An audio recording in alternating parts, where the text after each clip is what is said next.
Taste the Daily.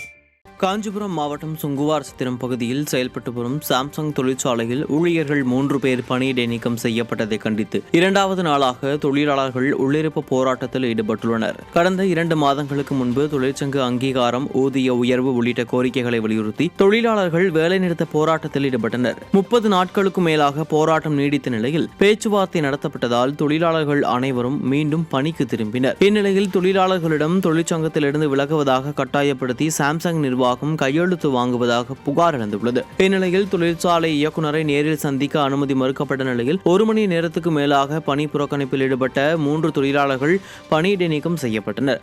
இதற்கு எதிர்ப்பு தெரிவித்து 500க்கும் மேற்பட்ட தொழிலாளர்கள் தொழிற்சாலை நுழைவு வாயில் உள்ளே அமர்ந்து 2வது நாளாக உள்ளிருப்பு போராட்டத்தில் ஈடுபட்டு வருகின்றனர். காஞ்சிபுரம் மாவட்டம் பரந்தூரில் விமான நிலையம் அமைக்க எதிர்ப்பு தெரிவித்து ஏகனாபுரம் மக்களின் அறவழி போராட்டம் 926 நாட்களை கடந்து வீறு நடை போடுகிறது.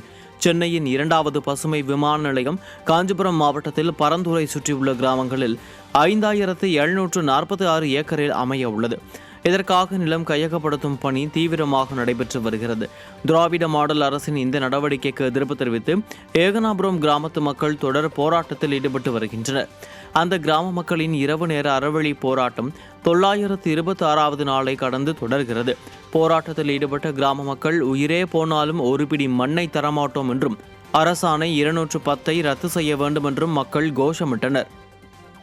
வேண்டாம் வேண்டாம் வேண்டாம் வேண்டாம் விமான நிலையம் வேண்டாம், விமான நிலையம் வேண்டாம், அழிக்காதே அழிக்காதே அழிக்காதே அழிக்காதே, ஏகனாபுரம் கிராமத்தை அழிக்காதே, ஏகனாபுரம் கிராமத்தை அழிக்காதே, வேண்டாம் வேண்டாம் வேண்டாம் வேண்டாம் விமான நிலையம் வேண்டாம், விமான நிலையம் வேண்டாம், தமிழக அரசே தமிழக அரசே தமிழக அரசே தமிழக அரசே ரத்து செய் ரத்து செய் ரத்து செய் ரத்து செய். தமிழகத்தின் பல்வேறு பகுதிகளில் 5 அம்ச கோரிக்கைகளை வலியுறுத்தி வருவாய் கிராம ஊழியர்கள் சங்கத்தினர் போராட்டத்தில் ஈடுபட்டனர்.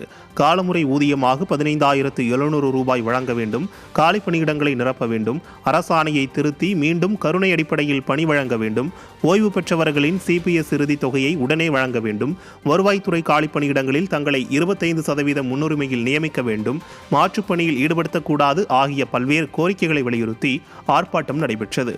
மயிலாடுதுறை, சேலம், கன்னியாகுமரி, அரியலூர் உள்ளிட்ட வட்டாட்சியர் அலுவலக வளாகத்தில் ஊழியர்கள் திமுக அரசை எதிர்த்து கண்டன கோஷங்களை எழுப்பினர். திறனற்ற திமுக ஆட்சியில் அரசு ஊழியர்கள் கூட நிம்மதியாக வாழ முடியாத சூழல் உள்ளதாக குற்றச்சாட்டு எழுந்துள்ளது.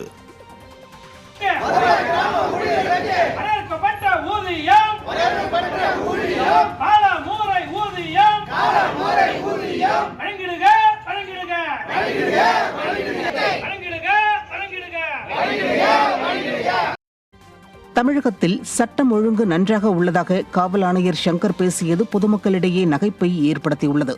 சென்னை ஆவடி காவல் ஆணையரகத்திற்குட்பட்ட அம்பத்தூர் தொழிற்பேட்டை பகுதியில் நடைபெற்ற நிகழ்ச்சி ஒன்றில் பங்கேற்ற அவர், தமிழ்நாட்டில் சட்டம் ஒழுங்கு சரியாக உள்ளதாகவும் அதனால்தான் வெளிநாடுகளில் உள்ள முதலீட்டாளர்கள் தமிழகம் நோக்கி வருவதாகவும் கூறினார்.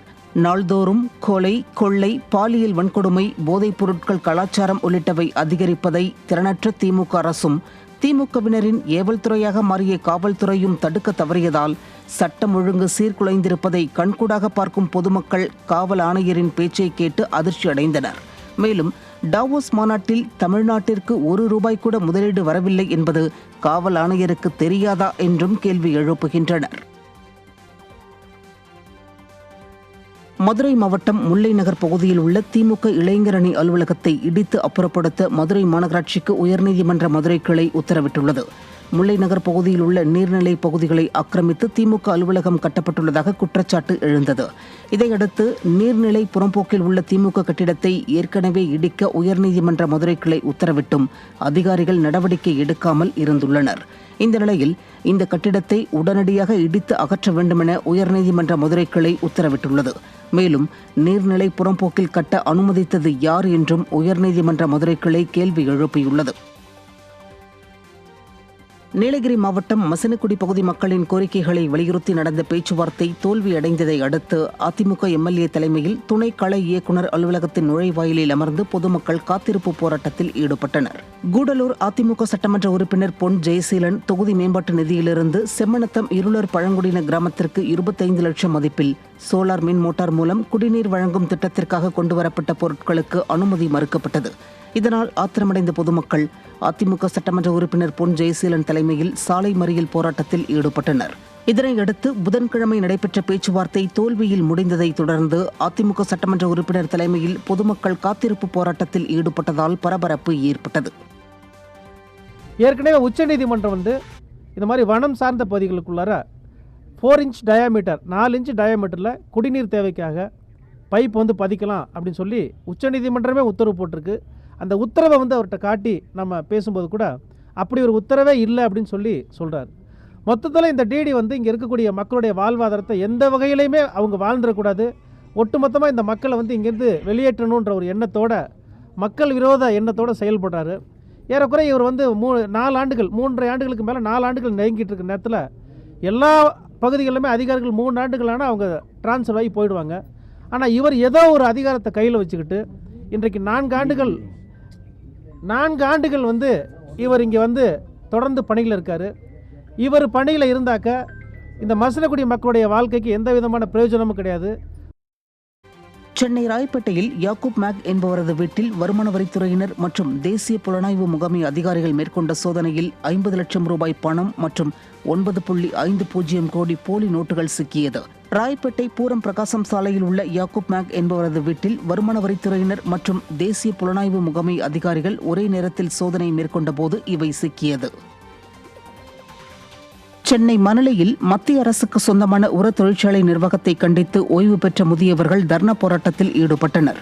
மெட்ராஸ் ஃபர்டிலைசர் லிமிடெட் MFL உர தொழிற்சாலையில் பணியாற்றி ஓய்வு பெற்றவர்களுக்கு பென்ஷன் தொகையை உயர்த்தி தர வேண்டும் என்பன உள்ளிட்ட ஓய்வூதியதாரர்களின் கோரிக்கையை உர தொழிற்சாலை நிர்வாகம் அமல்படுத்த வேண்டுமென உச்சநீதிமன்றம் தீர்ப்பளித்தது. இந்த நிலையில் 2 வருடங்களாகியும் உச்சநீதிமன்ற தீர்ப்பை தொழிற்சாலை நிர்வாகம் செயல்படுத்தாததால் ஓய்வூதியதாரர்கள் MFL உர தொழிற்சாலை நிர்வாகத்தை கண்டித்து தொழிற்சாலை நுழைவு வாயில் முன்பு அமர்ந்து தர்ணா போராட்டத்தில் ஈடுபட்டனர்.